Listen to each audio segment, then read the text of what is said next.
Arguably the most difficult part of building a 1911 is if you have a gunsmith fit barrel and you have to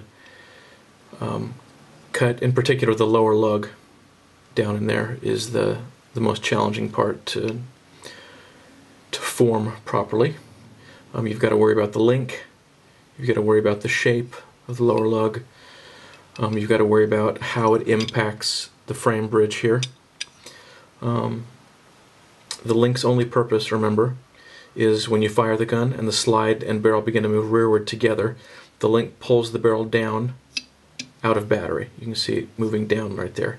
That disengages these lugs from the slide. That's the link's only purpose. And the frame bridge, which is this part of the frame here, that's the thickest part of the frame, the barrel bumps into that, and that's what stops the rearward movement of the barrel. Then the slide keeps moving and it extracts the case and ejects the case. But that's basically the movement you get when you fire the gun. There it's in full battery, these lugs are engaged with the slide, you fire the gun, the slide and the barrel move rearward together because they're engaged with these lugs. The link pulls the barrel down and it smacks into the frame bridge there. It's actually touching in two places. The frame barrel bed, that's the top part, and the vertical impact surface.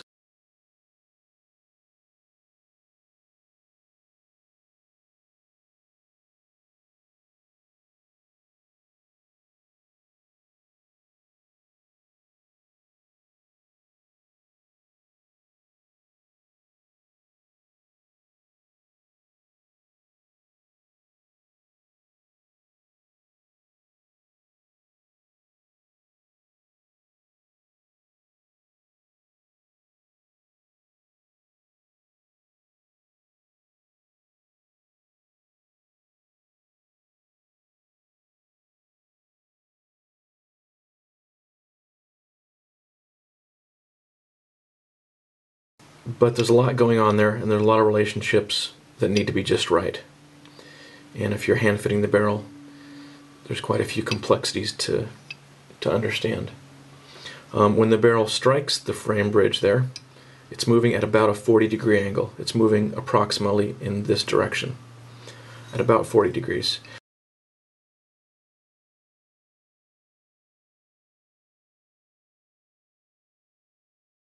So it strikes the vertical impact surface and the barrel bed, they're on top, with almost equal force, divided between the two of them. About half the force strikes this surface and the other half strikes the vertical impact surface in front there. Now typically you'll see a slight radius right here. This won't be a sharp square joint. There'll be a little radius, and you can actually see there's a little curve right there. That radius, if that were a sharp corner, this would be a weak spot on the lower lug to barrel joint. So there's a little radius left there typically. And there will be a corresponding chamfer on the front edge of the frame bridge here. And that just gives a little room for that radius on the lower lug barrel joint to fit into. You don't want that radius bumping into this corner. So that's why you'll see this chamfer here.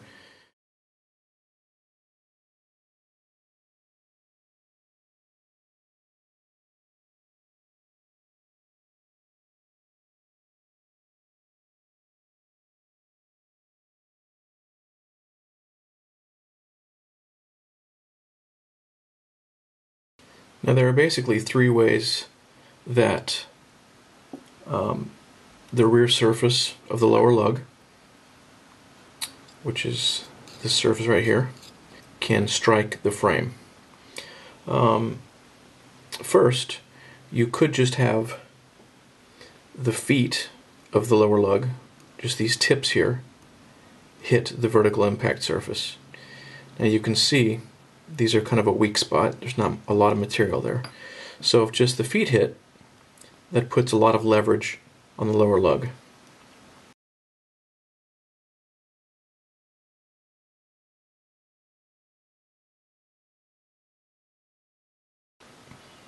The second way is you could have the entire rear surface of the lower lug hit the vertical impact surface in a uniform way. This whole surface could strike the vertical impact surface at the same time. Now, in that case, the load is distributed across this whole surface, not just on the lower feet, as in the first case. When this surface strikes simultaneously against the vertical impact surface, it's as if you have a point in the center, halfway between the top and the bottom, where that load is focused.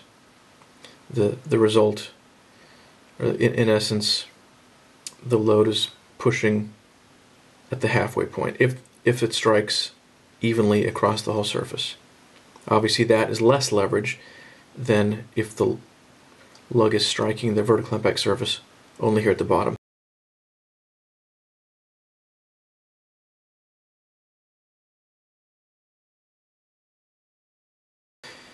The third way is if only this very, very topmost portion of the rear surface of the lower lug strikes the bow tie.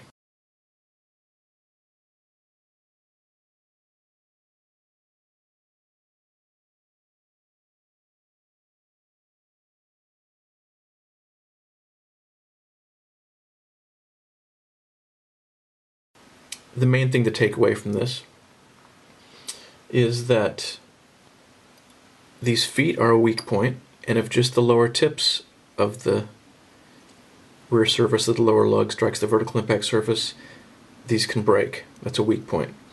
If this entire surface strikes the vertical impact surface in a uniform way, it's as if the load is focused at a point halfway between the top and the bottom, so it's quite a bit less leverage. It's a stronger point, so that's an improvement.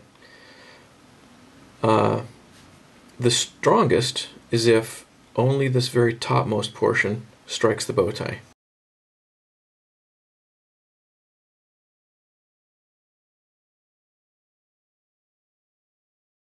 You can see that you have material all the way across here, so you don't have just this piece and this piece, which are a little bit smaller, a little bit weaker.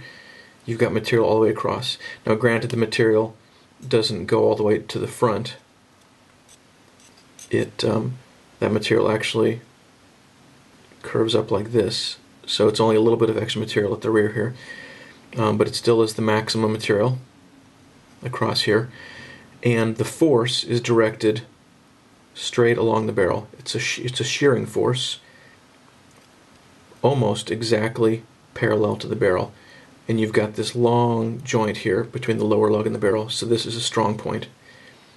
So the strongest is if you impact at the top on the bow tie. Now, if the mating is between this entire surface and the entire vertical impact surface, and therefore the load is focused at the midway point here, does that provide enough leverage on the lower lug that it's going to break at some point? I don't know. Possibly it's strong enough to take this much leverage directed at the midway point. It certainly isn't, the feet certainly aren't strong enough to take the load down here. And if that's the case, if that's where you're getting contact, you want to take a file and relieve the lower portion. Well, one solution is to relieve the lower portion of the lower lug here so that you don't get touching here, but the impact is up at the top. Another solution is to create a bow tie. One thing you want to be cautious of, if you do remove any material here to give some relief, don't take off too much. The lug feet right here are the things that arrest the forward movement of the barrel and slide when the gun's going back into battery. So when you drop the slide on a new magazine, or every time you fire the gun, the recoil spring in the slide pushes forward on the slide. The slide bumps in to the barrel hood extension here, pushes the barrel forward and up into battery, as it rides on the lower lug here. And then the slide stop pin comes to rest right there. Let me just grab it here. So when the gun is ejecting the case and stripping a new one off, this will be like this. When it comes back into battery, the slide moves forward, and you can see the slide stop pin here bumps into these feet of the lower lug. That is the thing that determines how far forward the slide and barrel will go when you drop the slide on a new magazine or after you fire it each time. The recoil spring pushes the slide and barrel forward until the feet of the lower lug bump into the slide stop pin, just like this. That's what stops that forward movement. So you've got a 16-pound spring or 18-pound spring or whatever. You might have a 10mm that's got a heavier spring, even a 20-pound spring or whatever. So it's pushing this forward with quite a bit of force. If you take off too much material here on the rear of the lower part of the rear side of the lower lug, these feet can become small, and so that's another weak spot. I don't know if these have broken off before when the gun was going into battery, but that's just something to be aware of. The purpose of these feet is to stop the forward motion of the barrel. Now, the link can affect whether the lower lug and the underside of the barrel underneath the chamber, just behind the lower lug, touch only the vertical impact surface, or the frame barrel bed, or both. If the link is a little bit too long, the barrel will strike the vertical impact surface and not touch the frame barrel bed. So here, the link's a little bit too long. The rear surface of the lower lug is therefore touching the vertical impact surface here and preventing contact of the underside of the chamber with the frame bed.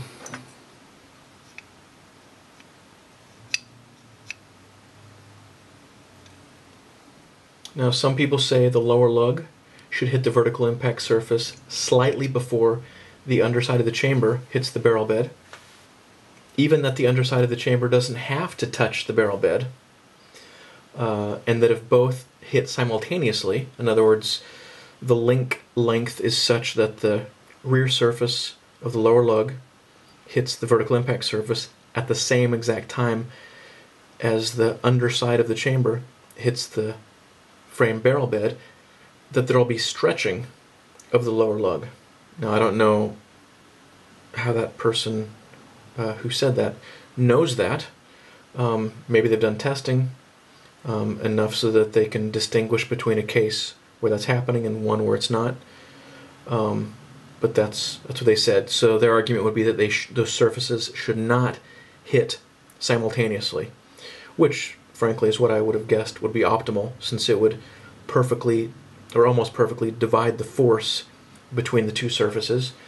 Jerry Kuhnhausen, who's published a couple very, very detailed books on the 1911 and has tons and tons of specifications and troubleshooting recommendations and guidance for gunsmithing the 1911, has one place in his books where he shows a slight gap between the lower lug and the vertical impact surface, and he says they should not touch, but that the link in combination with the underside of the chamber and the barrel bed, the frame barrel bed, should be the things that arrest the rearward movement of the barrel.